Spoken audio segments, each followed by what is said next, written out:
आउज़ुबिल्लाहिमिनश्शैतानिर्रजीम बिस्मिल्लाहिर्रहमानिर्रहीम। अस्सलाम वालेकुम वरहमतुल्लाहि वबरकातुहू। रबी अव्वल का मुबारक महीना शुरू हो चुका है और इस मुबारक महीने में रहमतुल आलमीन खातमुन नबीन सल्लल्लाहु अलैहि वसल्लम 12 रबी अव्वल को इस दुनिया में तशरीफ़ फरमा हुए।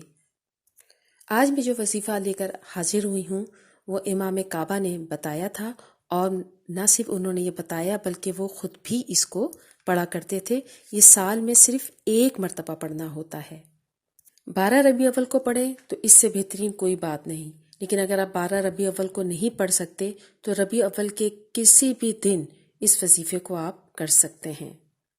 जिन लोगों ने भी इस वजीफे को किया अल्लाह ताला ने उन्हें दौलत भी अता फरमाई, उनकी जो जायज़ हाजात थी वो भी पूरी हुई। इसके अलावा बुजुर्गी मिली, इज्जत मिली और ऐसे लोग हर साल हज भी कर पाते हैं। लेकिन इसकी शर्त यह है कि इसको पूरे दिल जमई के साथ और पूरी मोहब्बत के साथ आपने ये नवाफिल हैं 4, इनको अदा करना होगा। अल्लाह ताला रसूलुल्लाह सल्लल्लाहु अलैहि वसल्लम पर, इन पर, इनकी आले औलाद पर और तमाम सहाबा कराम पर अपनी रहमतें और बरकतें नाजिल फरमाए। आमीन सुम्मा आमीन। एक मफहूम हदीस के मुताबिक रसूलुल्लाह सल्लल्लाहु अलैहि वसल्लम ने इरशाद फरमाया, मेरी विलादत पीर को हुई, मुझे नबूवत भी पीर को मिली। इसी वजह से रसूलुल्लाह सल्लल्लाहु अलैहि वसल्लम पीर के दिन रोज़ा रखा करते थे।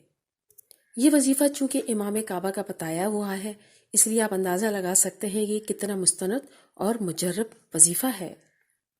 ये ख़ास 12 रबी अव्वल का वजीफ़ा है, लेकिन अगर कुछ ख़वातीन 12 रबी अव्वल को ये वजीफ़ा ना कर पाएँ तो वो इस महीने के किसी भी दिन इस वजीफ़े को कर सकती हैं।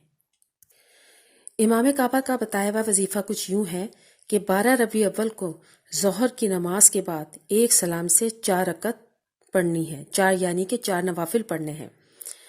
सूरह फातिहा 1 मरतबा पढ़नी है, उसके बाद 3 मरतबा सूरह इखलास पढ़नी है। इन नवाफिल का सवाब रसूलुल्लाह सल्लल्लाहु अलैहि वसल्लम के ज़ात अक़दस में पेश कर दें। ये वजीफ़ा मुकम्मल पुख्ता यकीन के साथ कीजिए, फिर दुआ मांगिए, अपना मसला बयान कीजिए। किसी भी किस्म का कोई मसला हो, शादी का हो, बीमारी का हो, औलाद का हो, इंशाअल्लाह ताला इस वजीफ़े की बरकत से अल्लाह ताला आपकी हाजात को पूरा फरमा देंगे। इस वजीफ़े की ख़ास अहमियत और फजीलत सूरह इखलास है और हदीस की रोशनी में मैं आपको 2 हदीस बयान करती हूँ। सूरह इखलास को अगर आप 3 बार पढ़ते हैं तो सूरह इखलास को पढ़ना 1/3 कुरान के बराबर है। एक दूसरी हदीस के मुताबिक एक शख्स रसूलुल्लाह सल्लल्लाहु अलैहि वसल्लम की खिदमत में हाजिर हुआ और अर्ज़ किया, या रसूलुल्लाह, मुझे सूरह इखलास से बहुत ज़्यादा मोहब्बत है।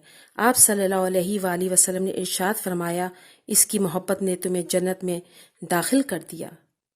ये 12 रबी अव्वल का बहुत ख़ास और अहम वजीफ़ा है, इसलिए अपने दोस्तों को और जितने भी आपके रिलेटिव्स हैं उनको ज़रूर शेयर करें ताकि वो भी इसको पढ़ के फ़ायदा हासिल कर सकें।